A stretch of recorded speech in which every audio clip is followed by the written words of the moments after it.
Thomas Homebrew, coming at you with a beer review on what was a beautiful Friday. It's still pretty nice out. It was just beautiful and sunny earlier today.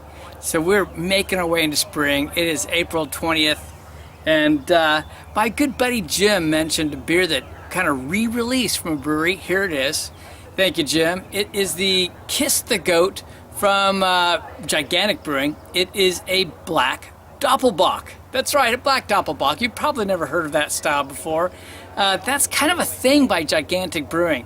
They love making black whatever. They've made several black saisons. I've done reviews on, I think, 2 of them, and they were quite good, very unique. So this should be also unique and very fun. It's an 8% ABV beer.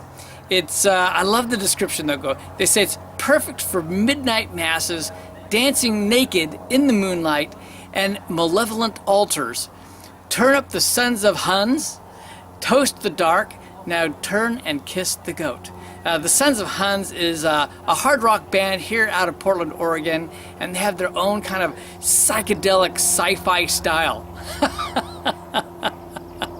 So this should be a fun beer. I love it. They actually have the recipe online. I'll try to remember to put it down below for those that are interested. It's made with Pilsner malts, Vienna, Melanoidin, and Special Carafa 3, and the hops are Mount Hood and Sterling. And they also used Y-Yeast 3479, something I've never heard of, so I know nothing about that.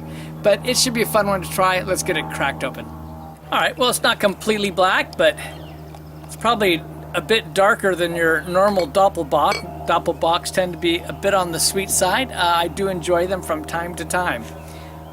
Well, that's a good bit darker than a Doppelbock because I'm not really seeing through it. And the head, it's got a nice, off-white. It's kind of a more of a khaki type color. Let's get the nose. All right, I've started off very cold. I'll probably get more on the nose later, but it is very dark. So you're getting, wow, I don't want to describe it, some toasty notes, very like dark toasted bread, and a light espresso quality to it, I'd say. So there's some roast quality, but a light coffee espresso scent to it. Nuts, you get a nutty quality to it, that's kind of unique. I wonder if that's something that's comes off of the yeast for some reason. It gives that aspect.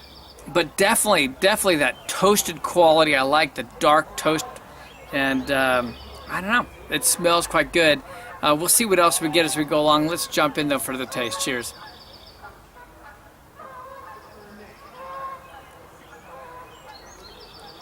Well, that's fun.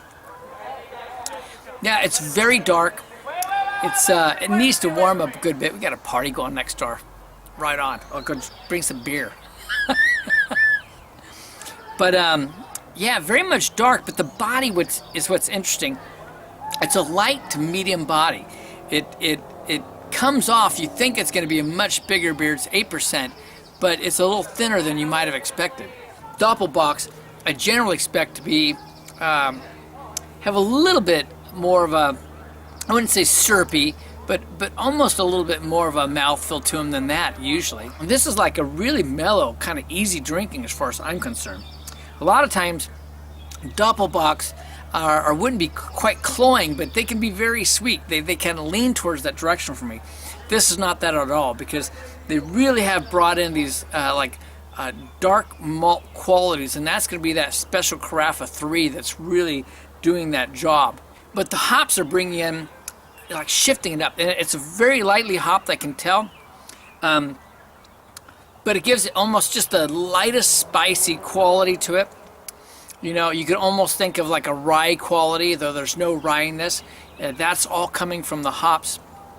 The dark bread, a little bit of that dark espresso, maybe just a light hint of some like dark chocolate quality as well. But I'm definitely getting like this hazelnut aspect going on, I'm digging on that. It's like a nuttiness, like a filbert or a hazelnut type quality, which is kind of unique. I'm going to let this warm up a bit because I think it would really benefit from that. And I will come back with some more thoughts on this and some numbers. Something fun about this is, look, you swirl this baby up. It seemed like a medium carbonation to me, but look look at that head. I mean, I love when you build a head and then you get some lacing and legs going on like that. That's really quite fun. If you're a big Doppelbock fan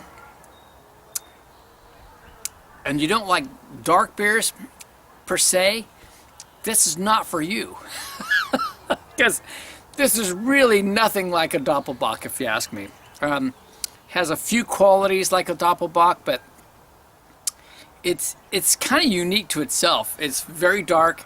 It lends itself more towards a kind of a unique porter, maybe in a way, someplace between the two. It's not as sweet as I would typically think of a Doppelbock. It has some nice sweet quality to it though.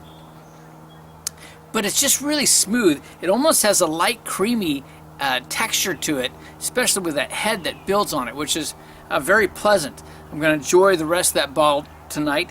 I could see this going really well with meats. I could even see maybe having some lamb with it. Yeah, that would go really good.